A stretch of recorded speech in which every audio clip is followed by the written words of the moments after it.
J'ai un parcours assez long au sein de l'Éducation nationale, dans lequel j'ai été professeure, chef d'établissement, directrice de cabinet, et j'ai terminé sur des fonctions de directeur académique en département.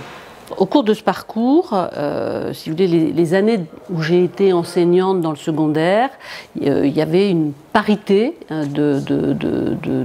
qui fait que vous m'aviez demandé un petit peu de vous expliciter comment j'avais pris conscience des problématiques d'égalité femmes-hommes dans notre ministère. Donc il n'y en a pas vraiment sur un poste d'enseignant du secondaire dans ce que j'ai vécu moi. Par contre, au fur et à mesure que j'ai pris des responsabilités, eh bien, je me suis aperçue que les postes qui m'étaient confiés avaient été principalement confiés à des hommes, voire qu'à des hommes.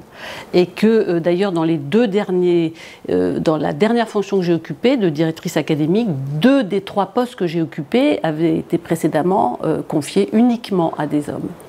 Ça fait un certain temps, si vous voulez, maintenant que je mesure que sur les postes de responsabilité, les femmes ne sont pas encore engagées à la hauteur des hommes. L'association Femmes de l'éducation est une association qui a maintenant une toute petite année et dont l'objectif est d'accompagner et de promouvoir la carrière des femmes dans le haut encadrement. Aujourd'hui, je suis présidente et donc à ce titre-là, on va tenter à accompagner les femmes à prendre confiance en elles et à concrètement les aider à se lancer dans des postes à responsabilité, puisque notre association s'adresse au haut encadrement.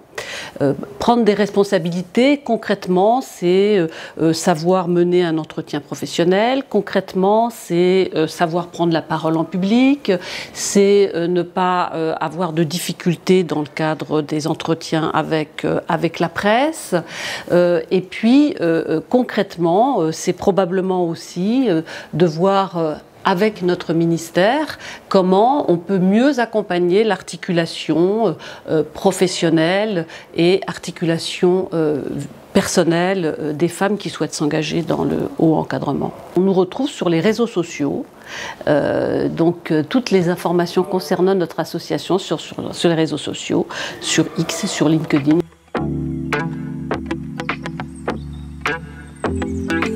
Toutes les actions qui concrètement donneront confiance aux femmes, toutes les actions qui peuvent les accompagner dans la mobilité et dans l'articulation vie personnelle, vie professionnelle, toutes les actions qui d'ailleurs auront aussi un bénéfice pour les hommes, pas uniquement pour les femmes. Déjà, les aider à prendre des responsabilités peut-être sur un territoire qu'elles connaissent déjà, pour ne pas avoir à engager systématiquement une mobilité géographique. Peut-être mieux accompagner